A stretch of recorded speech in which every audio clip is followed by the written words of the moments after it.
Yeah, this is my favorite part. Split of all the voices into these 7 chords. Yeah, her voice is just so lush. It's like, perfect.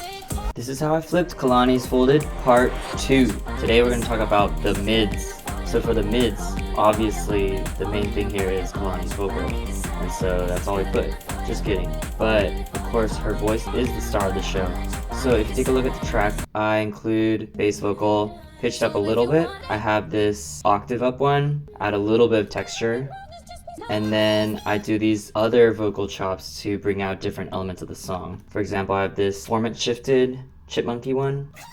Has a lot of drive to it, so every time I hit like a pre-drop, kind of give it a little more energy.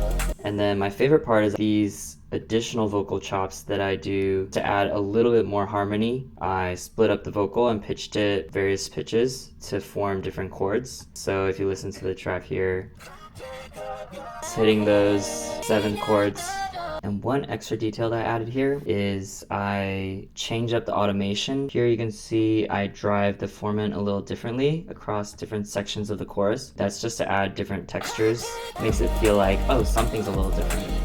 Every time she comes in right before she hits the downbeat, I do a bit of this widening, and then I do this funny thing where I actually make it smaller right before this part,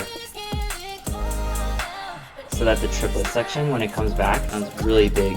And for headphone wearers, I do a little bit of this fun stereo panning where every time she sings Come Pick Up Your, it moves left to right or right to left with the different vocals. So it's just a little fun ear play. And then beyond her voice, I add just a few little other touches, 2 types of synths. Each one is basically a serum patch, some saw waves, some detuning. This one has hyperdimension, so it sounds a little bit more broad. And then here in the triplet section, I bring in this other pad, a little sharper. Feels like it's like stretching and then collapsing with the clap.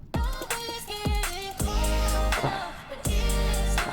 And then the last synth that I add is right here, the whirly. It really is just a double of the guitar part from the OG song.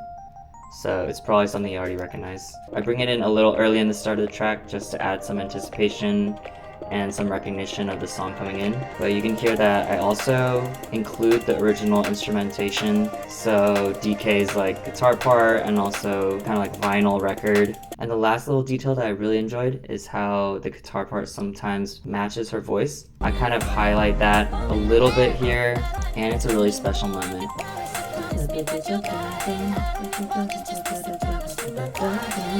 But yeah, that's it for the mids. Next time I'll be talking about the groove, so stay tuned for part 3. Appreciate y'all.